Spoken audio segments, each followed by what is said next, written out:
ಮೊದಲೇ ಹೇಳಿದೆ, ನೀವು ಸಂಸತ್ತಿನ ಒಳಗೆ ಹೋಗಬೇಕು ಅಂತಂದರೆ 5 ಸುತ್ತಿನ ಚೆಕಿಂಗ್ ಆಗುತ್ತೆ. 5 ಸುತ್ತಿನ ಚೆಕಿಂಗ್ ಆಗುತ್ತೆ. ಈಗ ನಿಮಗೆ ಒಂದು ಏರ್ಪೋರ್ಟ್ ಒಳಗೆ ಹೋಗ್ಬೇಕಂದ್ರೂ ಕೂಡ ಫಸ್ಟ್ ಡೋರಲ್ಲಿ, ಅದಾದ ನಂತರ ಮತ್ತೊಮ್ಮೆ, ಅದಾದ ನಂತರ ಮತ್ತೊಮ್ಮೆ, ಒಟ್ಟು 4 ಬಾರಿ ಚೆಕಿಂಗ್ ಮಾಡ್ತಾರೆ. ಇಲ್ಲಿ 5 ಬಾರಿ ಚೆಕಿಂಗ್ ಮಾಡಿದರೂ ಕೂಡ ಭದ್ರತಾ ಲೋಪ ಉಂಟಾಗಿದೆ.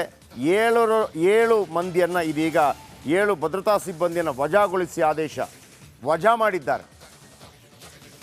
ವಜಾ ಸಂಸತ್ನಲ್ಲಿ ಭಾರೀ ಭದ್ರತಾ ವೈಫಲ್ಯ ಪ್ರಕರಣ, 7 ಭದ್ರತಾ ಸಿಬ್ಬಂದಿ ವಜಾಗೊಳಿಸಿ ಆದೇಶ. ಲೋಕಸಭಾ ಕಾರ್ಯಾಲಯದಿಂದ ಈ ಆದೇಶ. 5 ಸುತ್ತಿನ ಭದ್ರತೆಯನ್ನು ದಾಟಿದ್ದಂಥ ಆರೋಪಿಗಳು 7 ಮಂದಿ ಇದೀಗ ಭದ್ರತಾ ಸಿಬ್ಬಂದಿ ವಜಾಗೊಂಡಿದ್ದಾರೆ. 7+1 ಇದೀಗ ಬರ್ತಾ ಇರುವಂಥ ಅಪ್ಡೇಟ್ಸ್. 7 ಅಲ್ಲ, +1 8 ಜನ, ಒಟ್ಟು 8 ಜನ ಆಲ್ರೆಡಿ 8 ಜನರನ್ನು ವಜಾಗೊಳಿಸಿ ಲೋಕಸಭಾ ಕಾರ್ಯಾಲಯ ಅಂತಂದರೆ ಇದು ಈ ವ್ಯಾಪ್ತಿ ಇದೆಯಲ್ಲ, ಓಂ ಬಿರ್ಲಾ ಅವರ ವ್ಯಾಪ್ತಿಗೆ ಬರುತ್ತೆ. ಈಗ ಒಂದು ವೇಳೆ ವಿಧಾನಸಭೆಯಲ್ಲಿ ಏನಾದರೂ ಈ ಥರ ಆಗೋದು ಬೇಡ, ಆದರೆ UT ಖಾದರ್ ಅದರ ಮುಖ್ಯಸ್ಥರಾಗಿರ್ತಾರೆ, ಅವರು ಅದನ್ನು ವಹಿಸ್ಕೋಬೇಕಾಗುತ್ತೆ. ನಿನ್ನೆ ಕೂಡ ಈ ಘಟನೆಗೆ ನಾನೇ ಕಾರಣ ಅನ್ನುವಂಥ ರೀತಿಯಲ್ಲಿ ಓಂ ಬಿರ್ಲಾ ಅವರೊಂದು ಆ ಹೊಣೆಯನ್ನು ಹೊತ್ತುಕೊಂಡಿದ್ದರು. ಸೊ ಹೀಗಿರುವಾಗ ಅಲ್ಲಿಯ 8 ಜನ ಸಿಬ್ಬಂದಿಯನ್ನು ಭದ್ರತಾ ಸಿಬ್ಬಂದಿಯನ್ನು ವಜಾಗೊಳಿಸಲಾಗಿದೆ. ಬನ್ನಿ ಇದರ ಬಗ್ಗೆ ಇನ್ನಷ್ಟು ಹೆಚ್ಚಿನ ಮಾಹಿತಿಯನ್ನು ಪಡೆಯೋಣ. ನನ್ನ ಕಲೀಗ್ ನಾಗೇಂದ್ರ ಬಾಬು ನನ್ನ ಜೊತೆ ನೇರ ಸಂಪರ್ಕದಲ್ಲಿದ್ದಾರೆ. ನಾಗೇಂದ್ರ, 8 ಜನ ಭದ್ರತಾ ಸಿಬ್ಬಂದಿ ಈಗಾಗಲೇ ವಜಾಗೊಳಿಸಿ ಆದೇಶ ಹೊರಡಿಸಲಾಗಿದೆ. ಅಂದರೆ ಇಷ್ಟು ದೊಡ್ಡ ಭದ್ರತಾ ವೈಫಲ್ಯ, ಮೊದಲ ಅಧಿವೇಶನ ಕೂಡ ನಡೀತಾ ಇತ್ತು. ಲೇಟೆಸ್ಟ್ ಅಪ್ಡೇಟ್ ಏನಿದೆ? ಕೇಂದ್ರ ಸರ್ಕಾರ ಇದೀಗ ಪ್ರಧಾನಿ ನೇತೃತ್ವದಲ್ಲಿ ಒಂದು ಸಭೆ ಕೂಡ ನಡೀತಾ ಇದೆ. ಅದರಲ್ಲಿ ಅಮಿತ್ ಶಾ, ಹೋಮ್ ಮಿನಿಸ್ಟರ್ ಮತ್ತು ರಕ್ಷಣಾ ಸಚಿವ ರಾಜನಾಥ್ ಸಿಂಗ್ ಅವರು ಕೂಡ ಭಾಗಿಯಾಗಲಿದ್ದಾರೆ. ಲೇಟೆಸ್ಟ್ ಅಪ್ಡೇಟ್ ನಿಮ್ಮ ಬಳಿ ಏನಿದೆ?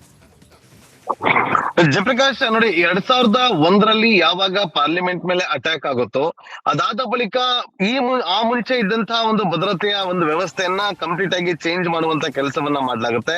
ಅದಾದ ಬಳಿಕ 2009ರಲ್ಲಿ ಒಂದು 4 ಲೇಯರ್ನ ಸೆಕ್ಯೂರಿಟಿಯನ್ನ ಸಂಸತ್ನ ಬಳಿ ಮಾಡಿಕೊಳ್ಳೋದಕ್ಕೆ ಒಂದು ನೂತನ ರೀತಿಯಲ್ಲಿ, ಅದು ಹೈ ಟೆಕ್ನಾಲಜಿಯನ್ನ ಬಳಕೆ ಮಾಡಿಕೊಂಡು ಭದ್ರತೆಯನ್ನ ಒಂದು ಮಾಡಿಕೊಳ್ಳುವಂತ ಕೆಲಸವನ್ನ 2009ರಲ್ಲಿ ಮಾಡಲಾಗುತ್ತೆ. ಅದಾದ ಬಳಿಕ ನೀವು ಕೂಡ ಹೇಳ್ತಾ ಇದ್ರಿ 5 ಲೇಯರ್ ನಲ್ಲಿ ಸೆಕ್ಯೂರಿಟಿ ಚೆಕ್ ಆಗುತ್ತೆ ಅಂತ ಹೇಳಿ.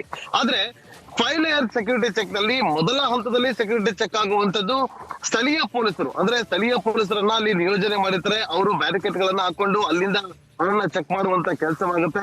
ಅದಾದ ಬಳಿಕ ಸೆಂಟ್ರಲ್ ಏಜೆನ್ಸಿ, ಈಗ CISF, ITBP ಈ ತರ ಒಂದು ಏಜೆನ್ಸಿಗಳ ತಂಡ ಅಲ್ಲಿ ಸೆಕ್ಯೂರಿಟಿ ಚೆಕ್ ಅನ್ನ ಮಾಡಲಾಗುತ್ತೆ. ಅದಾದ ಬಳಿಕ 3ನೇ ಅಂತ ಹೋದಾಗ ಸಂಸತ್ನ ಭದ್ರತಾ ಪಡೆ ಅಂತಾನೆ ಇರುತ್ತೆ, ಅವರು ಕೂಡ ಅದೇ ಒಂದು ಕೆಲಸವನ್ನ ಕೂಡ ಮಾಡ್ತಾರೆ. ಸೊ ಇವತ್ತು ನೋಡಿ, ನಿನ್ನೆ ಆದಂತಹ ಒಂದು ಘಟನೆಯಿಂದಾಗಿ ಇವತ್ತು ಇಡೀ ದೇಶವೇ ತಲೆ ತಗ್ಗಿಸುವಂತ ಕೆಲಸ ಆಗಿದೆ.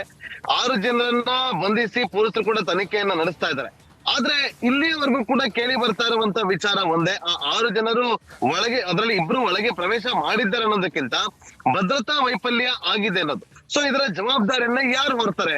ಒಂದು ಕಡೆ ಓಂ ಬಿರ್ಲಾ ಅವರು ಸ್ಪೀಕರ್, ಇದು ನಮ್ಮ ಜವಾಬ್ದಾರಿ, ನಾನೇ ಹೊಣೆಯನ್ನ ಹೊರ್ತೀನಿ ಅಂತ ಹೇಳಿದ್ದಾರೆ. ಆದ್ರೆ ಈಗ ಸಂಸತ್ತು ಅದೊಂದು ಶಕ್ತಿ ಕೇಂದ್ರ, ಒಂದು ಪ್ರಜಾಪ್ರಭುತ್ವದ ದೇಗುಲ, ಅಂತ ಒಂದು ಕಡೆ ಇಂತ ಒಂದು ಘಟನೆ ಆಗಿದೆ ಅಂತಂದ್ರೆ ನಿಜಕ್ಕೂ ಕೂಡ ಇಡೀ ದೇಶವೇ ತಲೆ ತಗ್ಗಿಸುವಂತ ಕೆಲಸ ಆಗಿರುವಂತ ಹಿನ್ನೆಲೆಯಲ್ಲಿ ಭದ್ರತಾ ವೈಫಲ್ಯ ಹೇಗಾಯ್ತು? 8 ಜನರನ್ನ ಈಗ ಅಮಾನತು ಮಾಡಲಾಗಿದೆ. ಅಮಾನತು ಮಾಡಿದ ಬಳಿಕವೂ ಕೂಡ ಅವರನ್ನ ಇನ್ವೆಸ್ಟಿಗೇಷನ್ ಒಳಪಡಿಸಲಾಗುತ್ತೆ, ಇನ್ವೆಸ್ಟಿಗೇಷನ್ ಆಗುತ್ತೆ. ಪ್ರಮುಖವಾಗಿ ಹೋಮ್ ಮಿನಿಸ್ಟರ್ ಅಮಿತ್ ಶಾ ಅವರು ಹಾಗೂ ಡಿಫೆನ್ಸ್ ಮಿನಿಸ್ಟರ್ ಆಗಿರುವಂತಹ ರಾಜನಾಥ್ ಸಿಂಗ್ ಅವರಿಂದ ಪ್ರಧಾನಿ ನರೇಂದ್ರ ಮೋದಿ ಅವರು ಮಾಹಿತಿಯನ್ನ ಕಲೆ ಹಾಕ್ತಾರೆ. ಎಲ್ಲಿ ಫೇಲ್ಯೂರ್ ಆಯ್ತು? ಇಷ್ಟೆಲ್ಲ ಸೆಕ್ಯೂರಿಟಿ ಇದ್ರು ಕೂಡ ಅವರು ಒಳಗೆ ಪ್ರವೇಶ ಮಾಡಿ ಅಲ್ಲಿ ಸ್ಮೋಕ್ ಬಾಂಬ್ ಅನ್ನ ಸ್ಪ್ರೆಡ್ ಮಾಡ್ತಾರೆ ಅಂತಂದ್ರೆ ಇದು ನಿಜಕ್ಕೂ ಕೂಡ ನಮ್ಮ ಒಂದು ಫೇಲ್ಯೂರ್ ಅನ್ನೋದು ಅಲ್ಲಿ ಒಪ್ಪಿಕೊಳ್ಳಬೇಕಾಗುತ್ತೆ, ಅದರಲ್ಲಿ ಯಾವುದೇ ಅನುಮಾನವೇ ಇಲ್ಲ ಜಯಪ್ರಕಾಶ್. ಹಾಗಾಗಿ ಇಬ್ಬರಿಂದಲೂ ಕೂಡ ಪ್ರಧಾನಿ ನರೇಂದ್ರ ಮೋದಿ ಅವರು ಒಂದಷ್ಟು ಅಪ್ಡೇಟ್ ಗಳನ್ನ ಪಡೆದುಕೊಳ್ತಿದ್ದಾರೆ, ಮಾಹಿತಿಯನ್ನ ಕಲೆ ಹಾಕ್ತಿದ್ದಾರೆ. ಈಗ ಆಲ್ರೆಡಿ ದೆಹಲಿ ಪೊಲೀಸರು ಕೂಡ DG ಲೆವೆಲ್ ಅಲ್ಲಿ ಇನ್ವೆಸ್ಟಿಗೇಷನ್ ಕೂಡ ಆಗ್ತಾ ಇದೆ. ಸೆಂಟ್ರಲ್ ಏಜೆನ್ಸಿಗಳು 6 ಜನ ಏನು ಅರೆಸ್ಟ್ ಆಗಿದ್ದಾರೆ, ಆ ಅರೆಸ್ಟ್ ಆಗಿರುವಂತ ಏನು ಅವರ ಮೂಲವನ್ನ ಪತ್ತೆ ಹಚ್ಚೋದಕ್ಕೆ, ಅವರ ಐಡೆಂಟಿಟಿ, ಅವರ ಹಿನ್ನೆಲೆ ಎಲ್ಲವನ್ನು ಕೂಡ ಪತ್ತೆ ಹಚ್ಚೋದಕ್ಕೆ ಸೆಂಟ್ರಲ್ ಏಜೆನ್ಸಿಗಳು ಅವರವರ ಸ್ವಗ್ರಾಮಗಳಿಗೆ ತೆರಳಿದ್ದಾರೆ. ಅವರು ಎಲ್ಲೆಲ್ಲಿ ವಾಸವಿದ್ರು ಆ ಜಾಗಗಳಿಗೆ ತೆರಳಿ ಅಲ್ಲಿಂದ ಇನ್ಫಾರ್ಮೇಶನ್ ಕಲೆಕ್ಟ್ ಮಾಡುವಂತ ಕೆಲಸವನ್ನ ಮಾಡ್ತಾರೆ. ಅಷ್ಟೇ ಅಲ್ಲ, ಯಾವ ಯಾವ ರಾಜ್ಯದವರು ಅಂತೇಳಿ ಗೊತ್ತಾದ ಬಳಿಕ ರಾಜ್ಯದ ಸ್ಥಳೀಯ ಗುಪ್ತಚರ ಇಲಾಖೆ ಆಗಿರ್ಬೋದು, ISD ಆಗಿರ್ಬೋದು, ಇವರೆಲ್ಲರೂ ಕೂಡ ಇಂಟರ್ನಲ್ ಸೆಕ್ಯೂರಿಟಿ ಡಿವಿಷನ್ ಅಂತ ಏನ್ ಕರಿತೀವಿ, ಅವರು ಕೂಡ ಹೋಗಿ ಮಾಹಿತಿಗಳನ್ನ ಕಲೆ ಹಾಕ್ತಾರೆ. ಇದೆಲ್ಲವನ್ನ ಕೂಡ ಸೆಂಟ್ರಲ್ ಗವರ್ಮೆಂಟ್ ಗೆ ಅಪ್ಡೇಟ್ ಅನ್ನ ಮಾಡ್ಲಾಗ್ತಾ ಇದೆ, ಸೆಂಟ್ರಲ್ ಏಜೆನ್ಸಿಗಳಿಗೆ ಅಪ್ಡೇಟ್ ಅನ್ನ ಮಾಡ್ಲಾಗ್ತಾ ಇದೆ. ಈ ಎಲ್ಲಾ ಅಪ್ಡೇಟ್ ಗಳನ್ನ ಪ್ರಧಾನಿ ನರೇಂದ್ರ ಮೋದಿ ಅವರಿಗೆ ಹೋಮ್ ಮಿನಿಸ್ಟರ್ ಅಮಿತ್ ಶಾ ಅವರು ಅವರ ಮುಂದೆ ಪ್ರಸ್ತಾಪ ಮಾಡೇ ಮಾಡ್ತಾರೆ. ಜೊತೆಗೆ ಡಿಫೆನ್ಸ್ ಮಿನಿಸ್ಟರ್ ಕೂಡ ರಾಜನಾಥ್ ಸಿಂಗ್ ಅವರು ಕೂಡ ಡಿಫೆನ್ಸ್ ಅಲ್ಲಿ ಪ್ರಮುಖವಾಗಿ ITBP ಆಗಿರ್ಬೋದು, ಭದ್ರತಾ ಪಡೆಗಳಾಗಿರ್ಬೋದು, ಇದೆಲ್ಲವೂ ಕೂಡ ಅಲ್ಲಿ ಇರುವಂತ ಹಿನ್ನೆಲೆಯಲ್ಲಿ ಯಾವ ರೀತಿಯಾಗಿ ಸೆಕ್ಯೂರಿಟಿಯನ್ನ ಚೇಂಜ್ ಮಾಡ್ಬೇಕು. ಯಾಕಂದ್ರೆ ಇದು ಇವತ್ತಾಗಿರುವಂತ ಹಿನ್ನೆಲೆಯಲ್ಲಿ ಇದನ್ನ ಇಲ್ಲಿಗೆ ಬಿಟ್ಟು ಬಿಡೋದಕ್ಕೆ ಸಾಧ್ಯನೇ ಇಲ್ಲ. ಮುಂಬರುವಂತ ದಿನಗಳಲ್ಲಿ ಯಾವುದೇ ಅಡ್ಡಿ ಆತಂಕ ಇಲ್ಲದೆ ಸಂಸತ್ನಲ್ಲಿ ಕಲಾಪಗಳು ನಡೀಬೇಕು.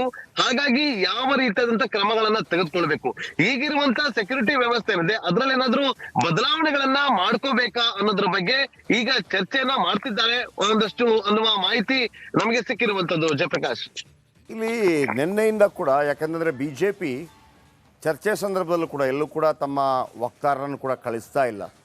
ಮತ್ತೊಂದು ಕಡೆ ಪ್ರತಾಪ್ ಸಿಂಹ ಅವರ ಮೇಲೆ ಕಾಂಗ್ರೆಸ್ ಪಾರ್ಟಿ ಮುಗಿಬೀಳ್ತಾ ಇರುವಂಥ ರೀತಿ ಪ್ರಿಯಾಂಕರ್ಗೆ ಕೇಳ್ತಾ ಇದ್ರು, ಒಂದು ವೇಳೆ ಕಾಂಗ್ರೆಸ್ನವ್ರು ಯಾರಾದರೂ ಕೊಟ್ಟಿದ್ರೆ ಏನಾಗ್ತಿತ್ತು ಅನ್ನುವಂಥದ್ದು. ಆದರೆ ಇದನ್ನು ಯಾವ ರೀತಿ ತಗೊಳ್ತಾ ಇದೆ ಭಾರತೀಯ ಜನತಾ ಪಾರ್ಟಿ ಅಂದರೆ ಕೇಂದ್ರದಲ್ಲಿ ಸರ್ಕಾರ ಇದೆ, ಮುಂದಿನ ಲೋಕಸಭಾ ಚುನಾವಣೆ ಇದೆ. ಯಾಕಂದರೆ ಹೊಸ ಪಾರ್ಲಿಮೆಂಟ್ ರಚನೆ ಆದಾಗಲೂ ಕೂಡ ಸಾಕಷ್ಟು ವಿಚಾರಗಳು ಕೇಳಿ ಬಂದಿತ್ತು. ಸೊ BJP ಆಂತರಿಕ ವಲಯದಲ್ಲಿ ಇದನ್ನು ಯಾವ ರೀತಿ ತಗೊಳ್ತಾ ಇದೆ ಅಂತ ಅದೇ ಈಗ ಒಂದು ವಿಚಾರ ಜಯಪ್ರಕಾಶ್, ನಮಗೂ ಕೂಡ ಕುತೂಹಲ ಕೇಳಿಸ್ತಾ ಇರುವಂತದ್ದು. ಬಿಜೆಪಿಯ ಯಾವ ವಕ್ತಾರರನ್ನು ಕೂಡ ಈ ವಿಚಾರವಾಗಿ ಮಾಧ್ಯಮಗಳ ಮುಂದೆ ಮಾತಾಡಬಾರದು ಅನ್ನುವ ಇನ್ಸ್ಟ್ರಕ್ಷನ್ ಬಂದಿರುವಂತದ್ದು. ಪ್ರಮುಖವಾಗಿ ಇಲ್ಲೊಂದು ವಿಚಾರವನ್ನ ಗಮನಿಸಬೇಕು. ಯಾಕಂತಂದ್ರೆ ಈಗ 6 ಜನರನ್ನ ಬಂಧನ ಮಾಡಲಾಗಿದೆ, ತನಿಖೆ ನಡೀತಾ ಇದೆ. ಪ್ರಾಥಮಿಕ ಹಂತದ ತನಿಖೆಯಲ್ಲಿ ಒಂದಷ್ಟು ವಿಚಾರಗಳು ಕೂಡ ಅಡಗಿರುವಂತದ್ದು. ಇದರ ಜೊತೆಯಲ್ಲಿ ಸಂಸದ ಪ್ರತಾಪ್ ಸಿಂಹ ಅವರ ಹೆಸರು, ಅವರ ಕಚೇರಿಯಿಂದ ಹೋಗಿರುವಂತ ಪಾಸ್, ಇದೆಲ್ಲವೂ ಕೂಡ ಇನ್ವೆಸ್ಟಿಗೇಷನ್ ಇಂದ ಗೊತ್ತಾಗಬೇಕಾಗುತ್ತೆ ಯಾವ ರೀತಿಯಾಗಿ ಹೋಯ್ತು ಅನ್ನೋದ್ರ ಬಗ್ಗೆ. ಹಾಗಾಗಿ ನಾವು ಕೂಡ ಸಂಸದ ಪ್ರತಾಪ್ ಸಿಂಹ ಅವರನ್ನ ಸಂಪರ್ಕ ಮಾಡುವಂತ ಪ್ರಯತ್ನವನ್ನ ಮಾಡಿದ್ವಿ. ಆದ್ರೆ ಅವರ ಮೊಬೈಲ್ ನಂಬರ್ ಸ್ವಿಚ್ ಆಫ್ ಆಗಿದೆ. ಸೊ ಅವರನ್ನ ಕೂಡ ಸಂಪರ್ಕ ಮಾಡೋದಕ್ಕಾಗ್ತಾ ಇಲ್ಲ. ಯಾವೊಬ್ಬ ಬಿಜೆಪಿ ನಾಯಕರನ್ನ ಕೂಡ ಈ ವಿಚಾರವಾಗಿ ಮಾತನಾಡೋದಕ್ಕೆ ಪ್ರಯತ್ನಗಳಾಗ್ತಲ್ಲ. ಯಾಕಂದ್ರೆ ಈಗ ಇರುವಂತದ್ದು ಹೈಕಮಾಂಡ್ ನ ಮುಂದೆ, ಬಿಜೆಪಿಯ ನಾಯಕರ ಮುಂದೆ ಇರುವಂತದ್ದು ಲೋಕಸಭಾ ಚುನಾವಣೆ ಅಂತ ಹೇಳೋದಕ್ಕಿಂತ ಸಂಸತ್ನಲ್ಲಾಗಿರುವಂತ ಇಂತಹ ಒಂದು ಅವಾಂತರ ಇದೆಯಲ್ಲ, ಗದ್ದಲ ಇದೆಯಲ್ಲ, ಇದು ನಿಜಕ್ಕೂ ಕೂಡ ಬೇರೆಯದೇ ರೀತಿಯಾದಂತಹ ಸಂದೇಶಗಳು ಹೊರಗೋಗುತ್ತೆ.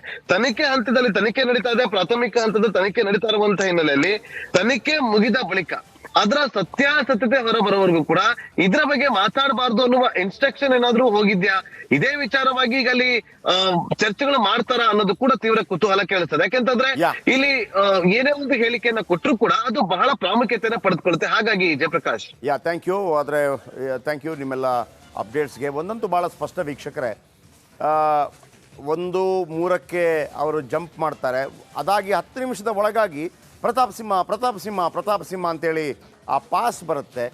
ಆ ನಂತರ ಇದು ಕೇವಲ ಇಷ್ಟು ದೊಡ್ಡ ಒಂದು ಪ್ಲ್ಯಾನ್ ಮಾಡಬೇಕು ಅಂತಂದರೆ ಇದರ ಹಿಂದೆ ಯಾರಾದ್ರೊಬ್ಬ ರೂವಾರಿ, ಯಾರಾದ್ರೊಬ್ಬ ಡೈರೆಕ್ಟರ್, ಯಾರಾದ್ರೊಬ್ಬ ಪ್ರೊಡ್ಯೂಸರ್, ಯಾರಾದ್ರೊಬ್ಬ ಸ್ಕ್ರೀನ್ ಪ್ಲೇ, ಯಾರಾದ್ರೊಬ್ಬ ಸ್ಟೋರಿ ರೈಟರ್, ಎಲ್ಲವೂ ಇದ್ದೇ ಇರ್ತಾರೆ. ಈ ನಡುವೆ ನೀಲಂ ಅವರು 42 ವರ್ಷದ ನೀಲಂ ಅವರು ನಿನ್ನೆ ಅವರನ್ನು ಸಂಸತ್ತಿನ ಹೊರಭಾಗದಲ್ಲಿ ಬಂಧಿಸಲಾಗ್ತಾ ಇತ್ತು. ಸರ್ವಾಧಿಕಾರ ಬಿಟ್ಟಾಕಿ ಅನ್ನುವಂಥ ರೀತಿಯಲ್ಲಿ ಹೋರಾಟವನ್ನು ಮಾಡ್ತಾ ಇದ್ರು.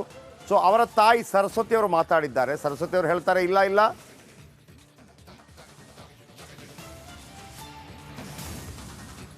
ಓಕೆ, ಇದೀಗ ಲೋಕಸಭಾ ಕಲಾಪ ಮತ್ತೆ ಆರಂಭ.